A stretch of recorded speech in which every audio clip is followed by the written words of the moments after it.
Now, obviously, with the weekly preview every single week, it's we talk through buy, hold, sell, watch. So we always start with the buys. Let's do that.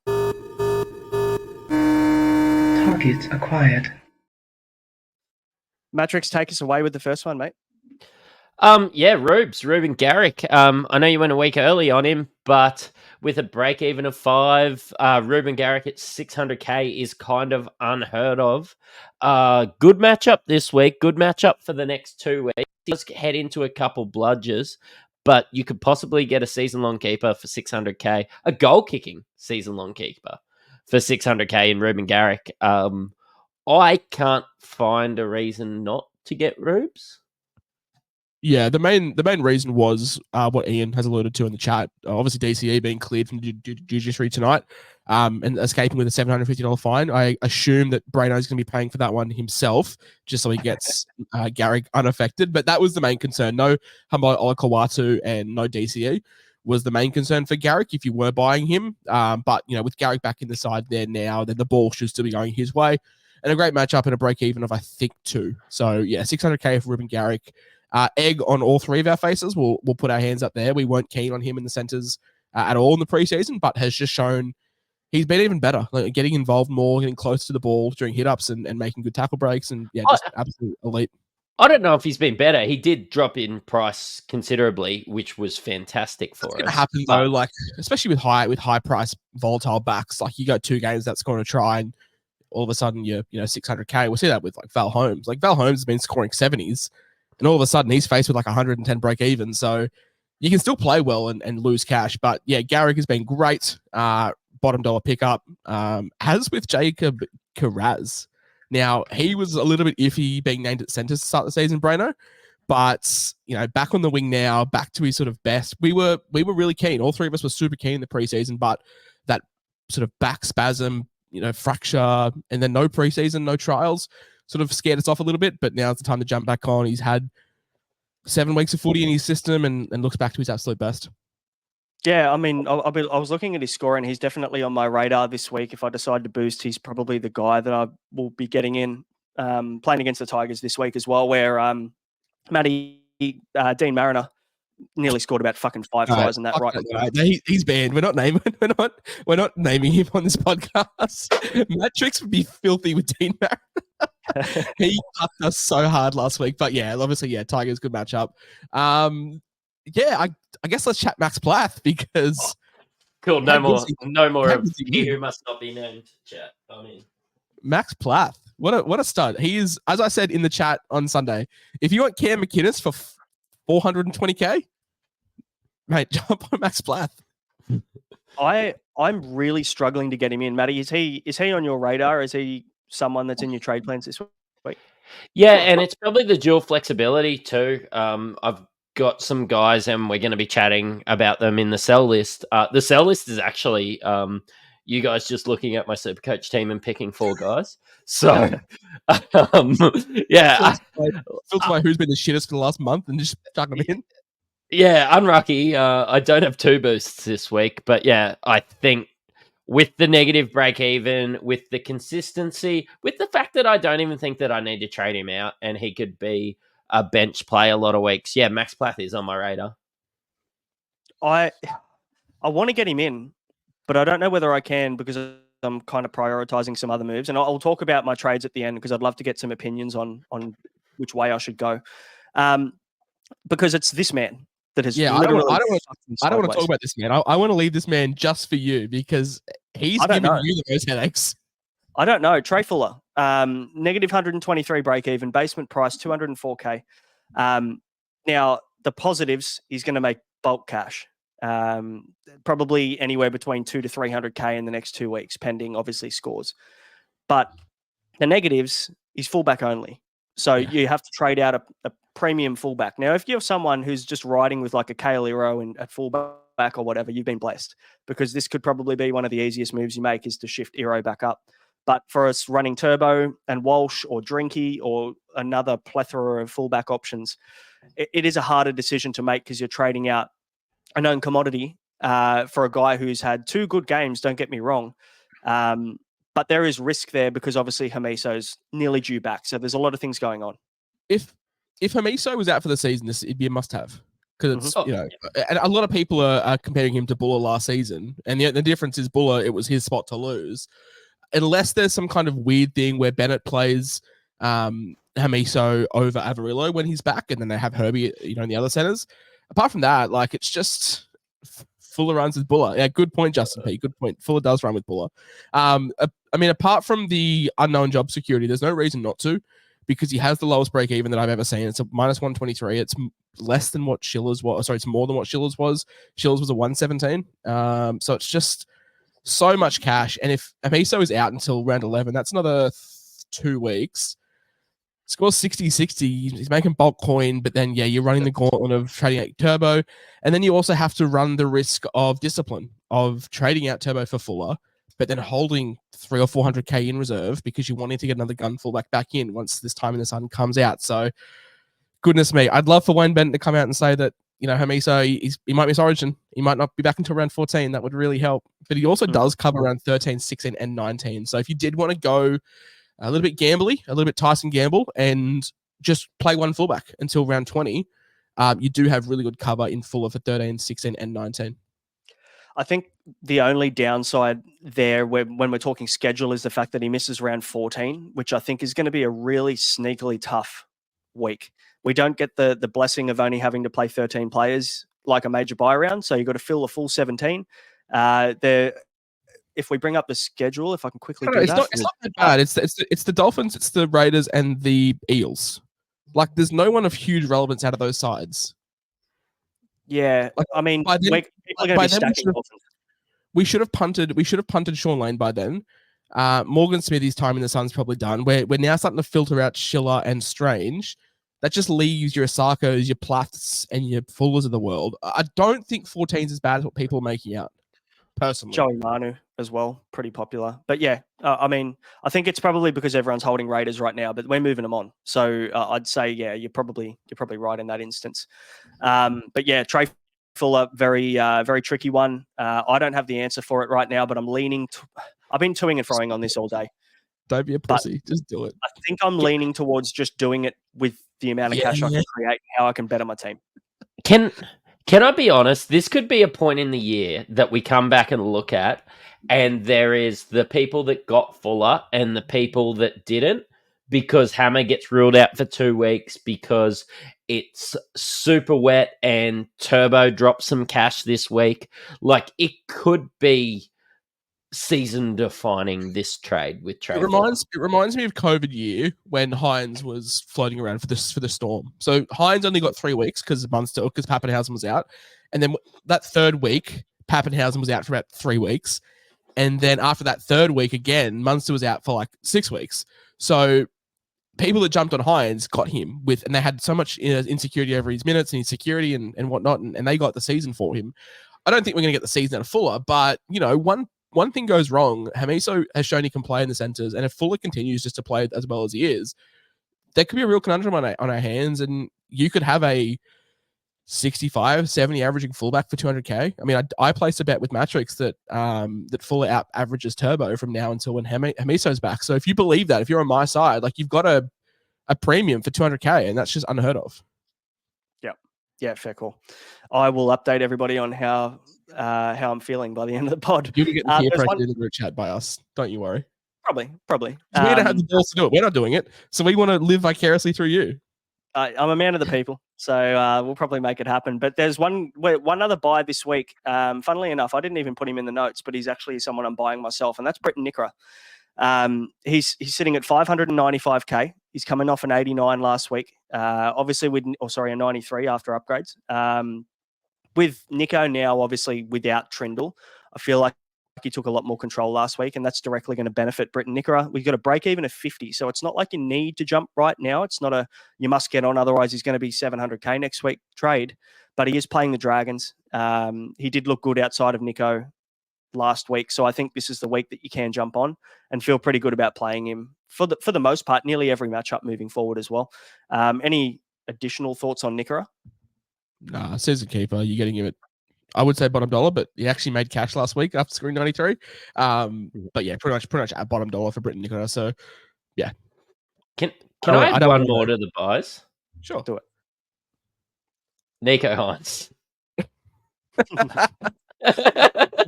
He's gonna be the first player over $1 million this season. Currently 963K. I put the stat up today on X. So Nico Hines could be the first player to surpass $1 million this season. He has a break even of -3 at 964K. A score of 42 would take him over $1 million. So the handbrake's been well and truly released off him. And I think Braino would redact his statement of him now being a permanent captain week in, week out. Yeah. For anybody who wants me to just put the old reverse Malachi on anyone tonight, so just drop them in the comments and I'll let you know that they're not a good buy. And watch them fly to the moon. No, but there's no reason not to. You have to rip your team apart to get Nico if you don't have him. I know you guys have him, and Braino did the notes, so Nico didn't make the list. But with a -3 break even for Nico, he's going to become unaffordable soon. You have to, I'm hoping that you have. If you're running Aiden Caesar at halfback, you downgrade Joey Manu and Ronaldo Mulatalo to Dylan Armstrong and enough to get Nico in your team this week. I think that I can't watch another game not owning Nico. Oh, just without Trindle now, like the separation of him to the next best is just ridiculous. Like without Trindle, he's just it's bullshit. He just shits points. I swear I watched him touch the ball like 18 times in one set. Like he just does shit. That's just like, what the hell's happening? He only had 3 try assists last week, and 2 of them were one of them was off a kick. So he only had 2 line break assists, and still scored 160. He just shits points for fun. Yeah, does it way too easy. Plenty of buys, isn't there? Bloody hell. Let's move on to the players we should.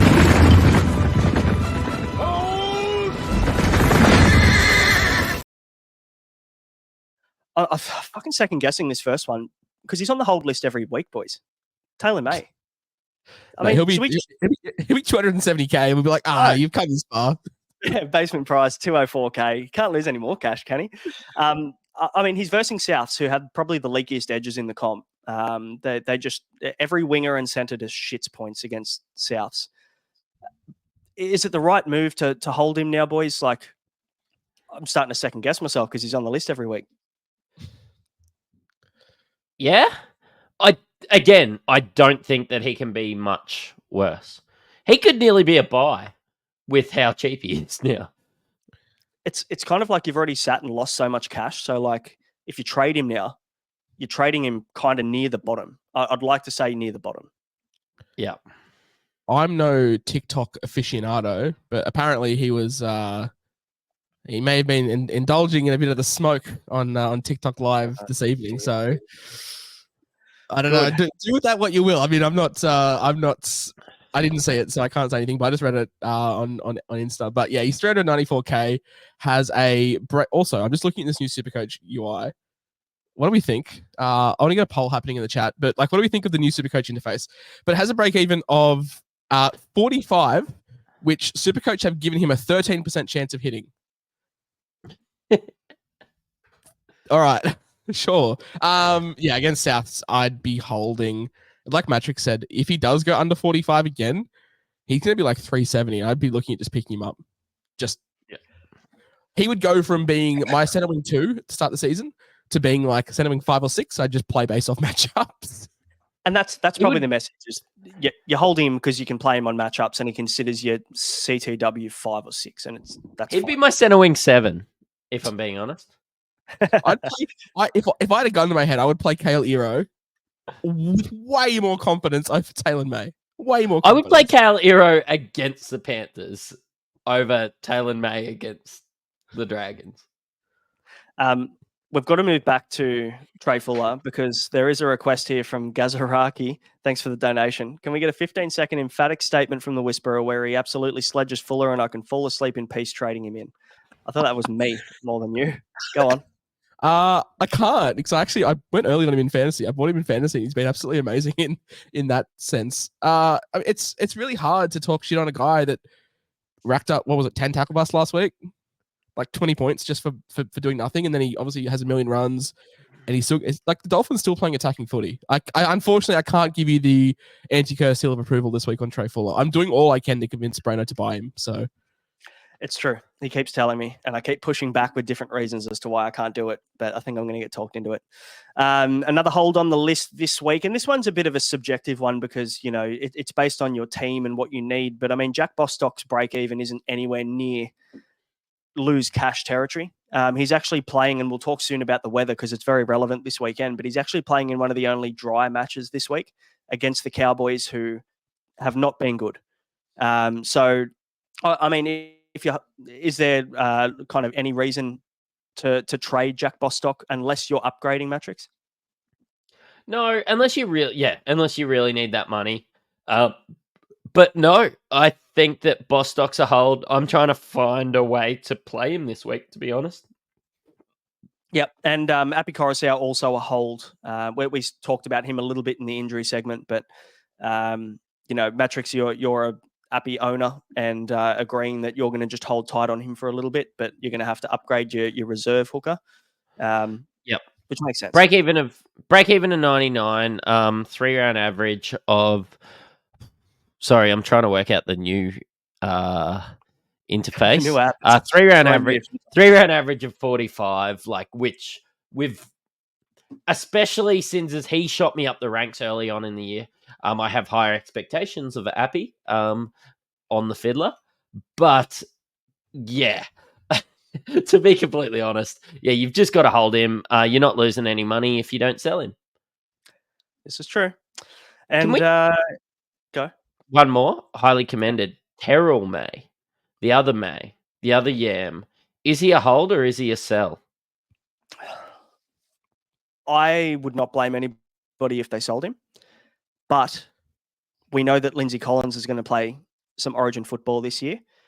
So through the Origin period, we're going to see Terrell May ramp back up and everyone get the shits because they moved him on in round 9 or 10, and then he takes off again from round 13 to 20.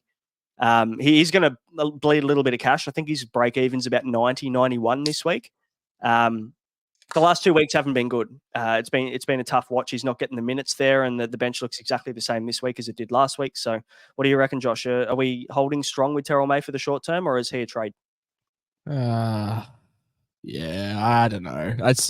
This bench is weird. Sua Wong coming back is kind of gross. You've still got Spencer Leniu to come back as well. Like, yes, I know that Lindsay Collins playing Origin will happen, but you're just replacing him with Spencer Leniu, and it's just like, what's happening? Because like the Roosters, they're playing well and he's not playing big minutes. So it's just like, what's going on? I am not looking at so much. So full transparency, I'm trading Terrell May. So probably half the captaincy on him this week, but I am not looking at it as a front row forward trade. I'm obviously trading via Josh Curran, which is a 2RF trade for me. But as I said in the chat on Sunday, for people that weren't following along, I wasn't on the show, but I was very active in the chat. Like, I wouldn't be trading down or sideways. Like, I'm only trading to AFB. And apart from that, I'm just like, I'll just write it out because no one else at the price is exciting me. Stefano Tuikamano's fallen off a cliff. And like Ruben Cotter's about to play Origin and Max King's coming off an injury. It's just like, I don't really know who I'm moving him to. So I'd probably hold unless I have the funds to go to AFB. Yeah, I think AFB is probably the best pick. Yeah, Payne Haas coming up into Origin, coming off an injury. Tino's out for the year. They're usually the two guys we look at front row forward. So AFB is the next. As I said to you boys on Monday when I was doing my team of the week post, the front row forward 2 right now is actually Jack DeBellin. So it's like, and he's averaging 58. So it's like fucking front row forward is just so shit. Gross. Yuck. Samuel Fainu is a guy that I'm potentially looking at. If I was to replace Terrell May and find 150k from that trade, I don't mind Samuel Fainu with the minutes that he's getting. So yeah, that's probably my pick. I know there are a couple of questions in who do we replace May with. That's probably where I'm looking. Fainu was fine. Like Fainu's fine. He scored 32. He gets 80 without the 80. He gets 40 without the sin bin, and then tack on another 6 points. Like he finished on 46, 47, and no one bats an eye. So I think Fainu's still a fine buy. Yep, agreed. I know I'm not I know I've mentioned it about 4 weeks in a row, but I am still looking at Joey Taps. in front row forward. There's also some love for Jermaine Jolliffe. I think one of the three of us mentioned him as a buy a couple weeks ago. I can't remember which one of the three it was, but no, it was me. But no, like I couldn't live with myself if I'm paying 600k for Jermaine Jolliffe. Like if I have to go to bed and wake up the next day and look at myself in the mirror and notice that I've paid 600k for Jermaine Jolliffe, I couldn't do it to myself. But he was a great buy 4 weeks ago when Tino went down. But yeah, Joe Tarp's probably the next best. Obviously, a guy that we always have over Origin, 623k. Got pumped last week, so take his score with a pinch of salt. Yep. Let's move on to the sells for this week.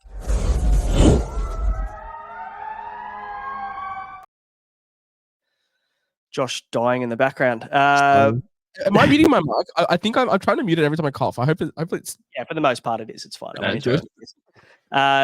First sell on the list is Ethan Strange. Price is topped out. Max Plath sitting there ready to grab at 5'8". Is it Ethan Strange to Max Plath probably going to be one of the more popular trade outs for Strange this week? Yeah, it's one of mine. I wonder if Dillbags was back, if I might even overlook Plath, to be honest. I consider Dillbags. Do you want Dillbags with no Moses, no Gutho? Yeah, because a bad Dillbags is still the 5'8'3". I don't know. I want everyone back before I buy him. He's 650k. He's not even cheap. Like, I don't know. I'm not keen on Dillbags. I think I'm waiting for Moses before I'd buy Dylan Brown. That's probably how I'd look at it. But anyway, Ethan Strange, definitely a sell. It's just a matter of whether you move him on for a center wing or whether you move him on for a 5'8". That dual flexibility is very handy. So you've got some options there. Sean Lane, second on the list. I'm punting Sean Lane this week, and full transparency, you don't have to, because he's not going to lose money this week. It's one of those luxury kind of upgrade trades, really, where we're looking at it going, all right, he hasn't really done much up until this point. I do want to strengthen my side this week and strengthen my best 17. And Lane to Nicker is the trade that I'm making this week that I'm pretty set on. He just hasn't looked himself, Josh, has he? Like in terms of what we would know or what we expected from Sean Lane, he's been fine at the price point, but we were probably hoping for a bit more. The problem is, like you said there, like he hasn't been great. And even when he has been great, he's still shit. Like I remember a game where he scored a try with a line break and scored like 65. I'm like, what the fuck's happening? Yeah, I'm keen to jump off. If you were dead set on selling Terrell May and Sean Lane, I would do May this week and then Lane next week, just because Lane's not going to lose any cash this week. So yeah, like I'm just getting rid of him. Like Joe Chan is giving me the same production, and like if I had, and like the only reason I'm playing Lane week in and week out is because that 8-minute roll. But like Joe Chan is just doing more at much less price. So I'm just cashing out while I can. Nickera, even Faino. I'd rather play Faino at 2RF over Lane at the moment. So he's a guy I will be looking at moving on next week. I'm just not doing it this week because I am trading out May. Fair call. Tommy Flegler, we spoke about him earlier. He's a move on. He won't be back for another 4 weeks. Probably won't even get an Origin gig at this rate, based on the amount of footy that he's missed with that shoulder. So we can skip past him pretty quick. But Mattrix, talk to us about James Schiller. Obviously not named this week, so maybe the same applies to Sean Lane. It could be a wait potentially if you had other fires, but he's pretty much ripe and ready to go. Yeah, unless it's about the buy, just wait a week. And in saying that, like, yeah, you want Schiller out of your team, great. But unless it's about, I consider Ruben Garrick maybe a must-have this week with his break-even, because I might never get Ruben Garrick at the same price again. Probably similar to a Britton Nickera or somebody like that. But yeah, unless it's about the buy, just wait a week. Don't waste a boost on Lane. And of course, Schiller is probably where I'm sitting on the fence with that. Yeah, I'm in the camp of like, so for example, like full transparency, in my team, I've got 4 guys on chopping block. May, the Terrell variety, Sean Lane, Strange and Schiller. I'm holding Lane and Schiller this week. Schiller getting dropped was the greatest thing I've seen in this team this Tuesday. Like, it's just like, fuck yeah, because I was trading both of them, but now Schiller's holding price, which is amazing. So I think if you're tossing up between the 4 of those guys, for example, I'd trade out the guys that are playing just because of their break evens and maximize the cash flow. And like, yeah, Matty said, you can get Garrick at a break even of 2 at 600k, which is just absurd. Makes me sad that I'm not going to have him. Yeah, a bit like that. There's now the watch list is going to be a very contentious one. There's a bit to talk about with these guys, so let's get into that. I'm watching you, Wazowski. Always watching. Hang on. I've been away for like 3 episodes. And we got a fucking stinger. We've got a stinger for it. We're back. It's been around for 3 episodes. Did you get my man flu voice to voice over that? yeah, very good. Shout Yeah, out to I Josh had for that someone, one. like you would have seen on the show. I had someone follow you around on the cruise the other week. So Yeah. David Armstrong, Josh. Initially, there were worries potentially about job security, but he surely was good enough to lock down this spot based on what we saw last week. But the safer play is to still have another look, isn't it? Yeah, I mean the safer place to have a look, of course. But concerns over Sharp being the preferred fullback. But I think Armstrong did enough. Sharp's coming back from injury that you can just play him through Reggie's. If Armstrong has a stinker or 2 back to back, then yeah, let's look at dropping him. But played really well last week. Knights won, which is always handy. And Supercoach cheapy probably of the week. But yeah, smart players to definitely just wait. I think he's a Supercoach saying that, cheapie, like, Matty, because he's sorry, but because I was he's just- in centre saying wing. that, like if you have him as a trade option, like it's not a bad option to buy him. Like that's what I said to you last week in the chat. Like I think going early on him is fine. Like I don't see a world where he's dropped next week unless he's injured. But yeah. Any thoughts, Mattrix, on David Armstrong? Go early, hold off for a week. Yeah, I mean, like the Schiller news probably holds people off a little bit because let's face it, everybody owns Schiller. It's not about the buy this week with David Armstrong. Just wait a week. I'm sure you've got somebody that will score just as good as David Armstrong. I could very well bring him in next week, but it's just going to be a wait and see. The Knights aren't going to play full disclosure, I am not. I heard people talk about the Dolphins as if they're title contenders on Twitter. I see some things like that. I am a non-believer when it comes to the Dolphins and the Cowboys this year. So full disclosure, I have zero faith in them, but they're not going to play the Knights every week. But it's promising how well he scored in a low-scoring game. So, also, just quietly, Ricky Stewart has become the greatest Supercoach coach of all time because he's just given us the most obvious trade next week, hasn't he? Like Schiller to Armstrong will be the most popular trade next week, and for good reason, and it's lined up perfectly. Yep.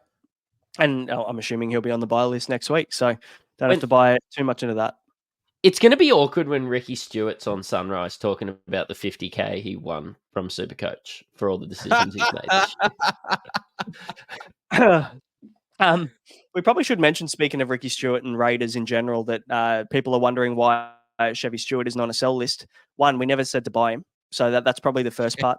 But, secondly, Ricky Stewart's come out and said basically they're giving him a break. He has had 3 really intense games in a row where he's basically been pulverized 3 games in a row. So they're giving him a break and assuming he's going to be back in a fortnight in that position. We don't know yet because it's Ricky Stewart, so I wouldn't take too much from that. But yeah, at the moment, it's a quote-unquote rest for Chevy Stewart. Speaking of more Raiders, KO Weeks, again, only his 2nd game, so please don't go early. And this is probably a guy that might not even make the buy list next week, Mattrix. He was okay without being amazing, and now this Raiders team are, they're very young. I see them probably starting to taper off.